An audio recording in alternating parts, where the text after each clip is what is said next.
Dunay bagong plano ang Davao City LGU aron mas sayon ang pag-identify sa mga residente sa syudad nga nagpabakuna na.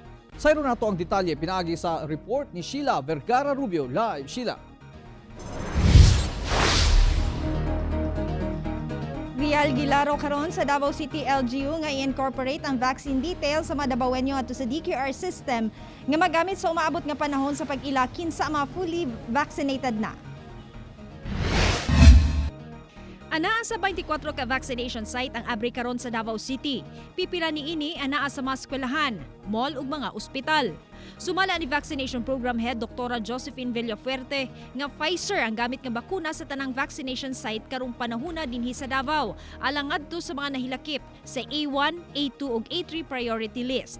Sugod last week, Thursday, Friday, nakahuman na ta og 27,000 in 2 days. So naatay nagpadayon tagahapon sa tanang center. So nadugangan po to siya. So far as of Friday, ang atong vaccination coverage na to naabot na ta og 10%. Gilauman nga magpadayon ang interes sa daghang Dabawenyo sa pagpabakuna kontra COVID-19. Kini aron makabot ang herd immunity nga posibleng maangkon karong Oktubre o Nobyembre.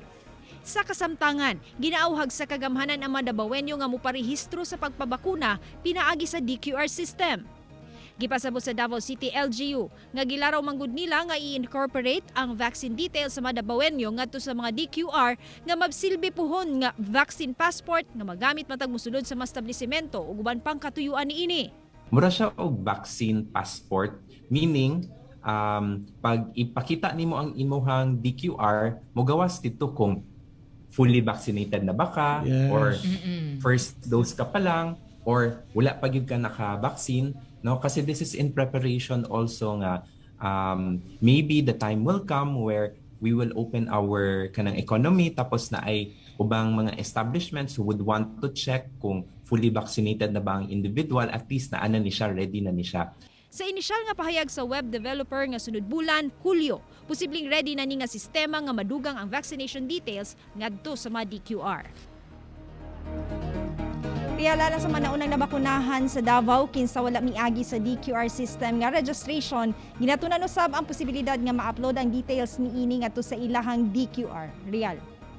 Okay, daghang salamat Sheila Vergara Rubio.